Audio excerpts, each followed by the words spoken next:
Films in Focus with David Sterritt is underwritten by The Movie House, your destination for first-run Hollywood and independent movies, and a digital portal to the Met Opera, National Theatre Live, and special events worldwide in Millerton, New York, and on the web, themoviehouse.net. David Sterritt is the editor-in-chief of the Quarterly Review of Film and Video, contributing writer at Cineast, film professor at the Maryland Institute College of Art, busy man, and Robin Hood Radio's very own critic. He joins us weekly. The films I Love My Dad, Tin Can, and He Dreams of Giants. Music up. Dr. Sterritt. Even you could not make a short can. Story, I think, out of those titles. They are very different from one another. And the movies are, they could not be more different from one another. And that's part of the fun. Movies offer a lot of variety in this world. Well, not enough variety because so many movies are just the same as all other movies. But these three at least come from very different genres or formats. Anyway, let us begin with I Love My Dad. This is a movie which is written and directed by James Morosini, who also plays one of the two main characters, the younger one of the main characters. The older one of the main characters, the dad of the title, is played by Patton Oswalt. Patton Oswalt is a talented comedian. He does good comic performances. He knows what he's doing. He's fun to watch. I wish I could say the same for this movie. Here's what this movie is about. It is about a young man who is very troubled. He recently attempted suicide. He lives with his mother, who is very, very worried about him. And one of the sources of his troubles, apparently, is his father, who is just a very dodgy character. He's a lovable guy, but he is somebody who lies all the time and who cheats at things. One of the things he does as a hobby is to play chess over the internet, and he cheats at that by using a computer game and a real-life game. Anyway, he's a liar and a cheat, although, again, a lovable one, but he has evidently caused psychological problems, or at least contributed to psychological problems of his son, whose name is Franklin. So the dad, whose name is Chuck, really would like to get back on good terms with his son Franklin. Franklin has cut him off completely, won't let him access his internet sites, won't talk to him on the phone or anything else. So what is poor Chuck, the father, going to do about all this? Well, he hits upon a very, very, again, shady, dodgy, ridiculous sort of scheme. He sets up a fake email account, or not email, Facebook account, a fake Facebook account, and then gets in touch with his son Franklin through this Facebook account, in order to establish contact with him and find out what he's doing and that sort of thing. The thing is, he sets up the Facebook account using the name and picture and information of a young server who he just met at a local sort of diner. So there you have it. Here's the father trying to reestablish contact with his son through a Facebook account, which is totally bogus, which he sets up using the face and image of a server who he just met and doesn't even know.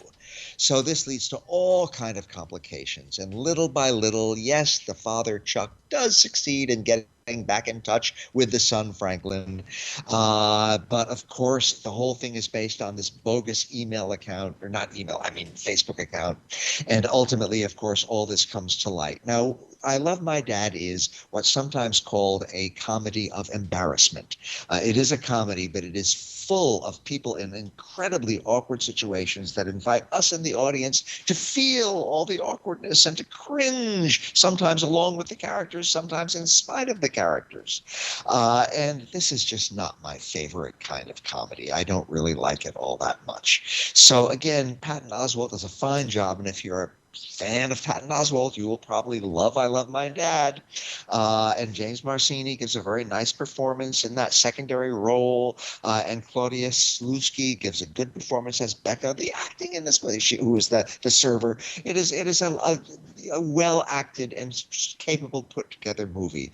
But, oh my gosh, I just found it so cringe-inducing and ultimately sentimental and embarrassing. And I hate to say it, but I just can't resist it. I love my dad. I hate this movie. Okay, onward to something completely different. Let's move to the world of science fiction and horror for the movie called Tin Can. This is a movie which is directed by and co-written by Seth A. Smith, and it is a Canadian movie. And perhaps partly for that reason, it really often reminded me of David Cronenberg's films, partly because Tin Can very much delves into David Cronenberg's specialty, which is body horror. But Tin Can is more science fictional and a little bit less horror movie than a lot of David Cronenberg's movie, but basically it's a blend of both. So here's the setup for Tin Can. We have a young woman who wakes up in, it's almost a tin can. It is a very confined little prison-like space. It's almost like a cocoon, a metal cocoon that she's in. Her name, by the way, is Fret, and she is played very well by Anna Hopkins. So here it is. She wakes up in this little confined space. We've already gotten a glimpse of her outside this, working in some sort of research institute. And little by little, the threads of the movie come together. It turns out that a plague has been sweeping across part of Canada, and she has been working at an institute which is trying to find a vaccine or some sort of measure to counteract this plague. Yes, this is all very, very redolent of the coronavirus pandemic, and the movie was obviously made under those circumstances and had that sort of thing in mind. So now here she was working on some sort of a countermeasure to combat this horrible plague, and she was actually assaulted, hit over the head or something with a metal rod, and now she finds herself in this tin can-like prison space. Well, little by little she learns that there are people in other similar tin can-like prison spaces around her, here and there, and she starts talking with them, calling out to them. They call out to her. They start communicating. They are just as much literally in the dark as she is. Nobody knows why they're in these spaces, who put them there, or what is going on. She soon discovers, as others have discovered, that you can push out the little vent in your tin can and thereby get a little bit of a glimpse into the outside world, but you see very, very little. And what you see is often not reassuring. There are these huge lumbering figures. They're either people in incredibly confining hazmat suits, or maybe they are robots who are lumbering about and doing various mysterious things, and the movie proceeds from there. So this is the kind of film, and there have certainly been others. There was a movie not that many years ago called Buried. There was a fairly recent film called Oxygen, which deal almost entirely with somebody enclosed and alone in a sort of a solitary confinement tin can-like space. And this is one of those films. And it sets up challenges for filmmakers. And I think, resourceful filmmakers sometimes like to take on that sort of challenge and see how much cinematic interest they can create in such a minimalist sort of a situation. And Tin Can is very much that kind of movie. So eventually other characters do enter the story, although mostly we just barely see them. We have flashbacks to Fret's life in the outside world, working in the institute and so forth, and those are very different. They're very sort of spacious, and there's a lot of room, and people move about into different kinds of areas. So it's sort of a visual relief from the tin can that dominates most of the film. The main thing about Tin Can, well, two things I have to say about it. First, the narrative is kind of murky. Sometimes it really is hard to figure out just exactly what has happened and just exactly what is happening. You have to really sort of put the pieces together on your own sometimes, and I don't think the movie quite solves it. I think there are times when the narrative, the storyline of the movie really is kind of discombobulated and is a little bit challenging to figure out. However, what more than compensates for that and makes Tin Can, in my opinion, a really, really solid and very good and beautifully made film is its cinematic values. That is, its sights and its sounds. It is visually and for the ear as well a really powerful and imaginative and inventive movie that really takes over your imagination in harrowing ways but very interesting ways. So cinematically speaking, audio-visually speaking, Tin Can is a terrific movie. As a story, I think it's not quite so terrific. If you do choose to see it, remember it has a lot of body horror in it, a lot of nasty things happen along the way. But I found it, as science fiction horror movies go, a beautifully made one that is really one of the better movies I've seen so far this year, even though the storyline, again, is a bit murky and sometimes a bit hard to come to terms with. Now let us turn to our third movie today, Jill, which is, as promised at the beginning, very, very different. He Dreams of Giants, and this is a documentary, and it is about the very fascinating filmmaker Terry Gilliam. And this is the third documentary about Terry Gilliam made by Keith Fulton and Lou Pepe, a team who make documentaries. The first one was many, many years ago. It's called The Hamster Factor, and it was about the making of Terry Gilliam's movie 12 Monkeys. Then, a while back, in the early 2000s, they set out to make a making-of documentary about Terry Gilliam's dream project, which is based on Don Quixote. The Man Who Killed Don Quixote is what it's called. And it was a dream project that Terry Gilliam had worked on and planned for many, many years, and he finally got to start making the thing. And the team of Keith Fulton and Lou Pepe set out to make a documentary about the making of this movie based on Don Quixote. The thing is that the production fell apart. The movie never got made, at least not back then. And so the team of Fulton and Pepe turned their making of documentary into a documentary about this failed production. And it's a fascinating movie. I used to know Terry Gilliam years ago. We got along very nicely. He's a good guy. I spoke with him many times. He came to my apartment once. A wonderful fellow for whom I have a lot of affection. As a filmmaker, he's very uneven.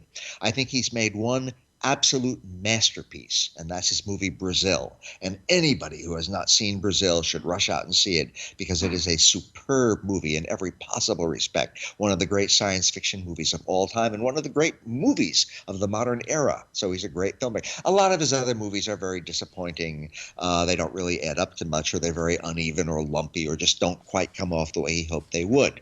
In any case, this documentary back from the early 2000s it was just called Lost in La Mancha, about this failed production, is really quite a marvelous documentary. And one of the things that's marvelous about it is that Terry really is very brave in allowing all the details of this failed production and all the reasons why it fell apart just sort of to come to light. He presents himself as a hard-working filmmaker who is involved with the hands-on aspects of the trade. There's nothing glamorous about the movie at all, and we see all the reasons why that production failed.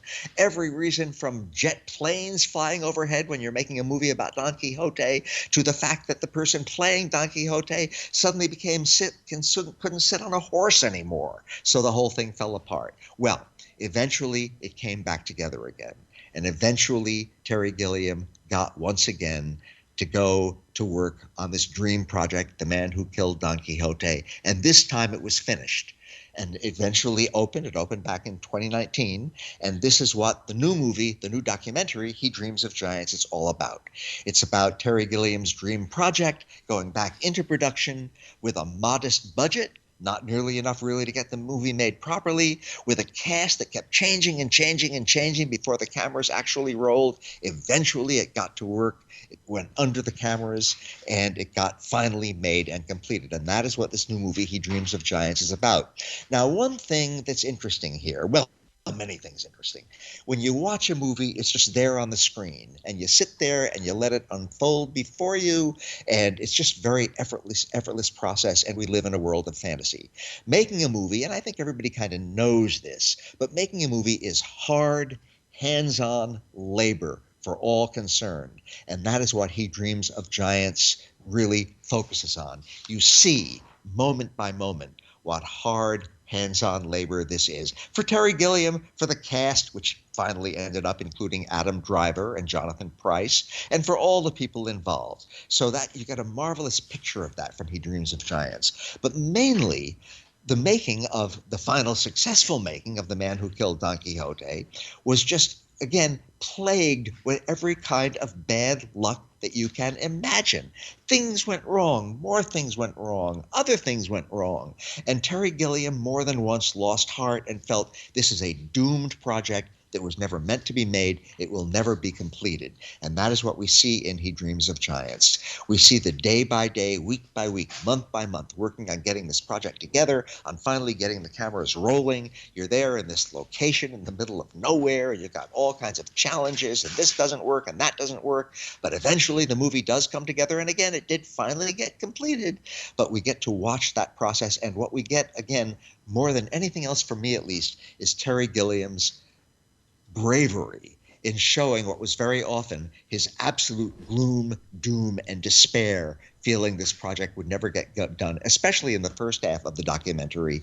There are just these close-ups and these views of his face, and he looks so miserable and so unhappy and so full of absolute despair about this project. And we hear a whole lot of very, very vulgar language as he vents his wrath and his anxiety over this project. Eventually, the movie got made, and the very last thing in the documentary is when it premiered, it's the closing night at the Cannes Film Festival. It got a long, long standing ovation, as did Terry. I have to say, ending my own little comment on this movie, is that I think that standing ovation at Cannes was more for Terry than it was for the movie, which I don't think really quite works, I hate to say. But this documentary about the making of it is absolutely fascinating. So anybody interested in movies in general, in fantasy in general, in Terry Gilliam in general, should rush out and see He Dreams of Giants. It's a really fascinating documentary about the very hard work of making a movie, even when you are a dedicated filmmaker like Terry Gilliam. And that is my pretty darn varied story this week, Jill. Very varied. Thank you, David Sterritt. Films in Focus, the films I Love My Dad, Tin Can, and He Dreams of Giants.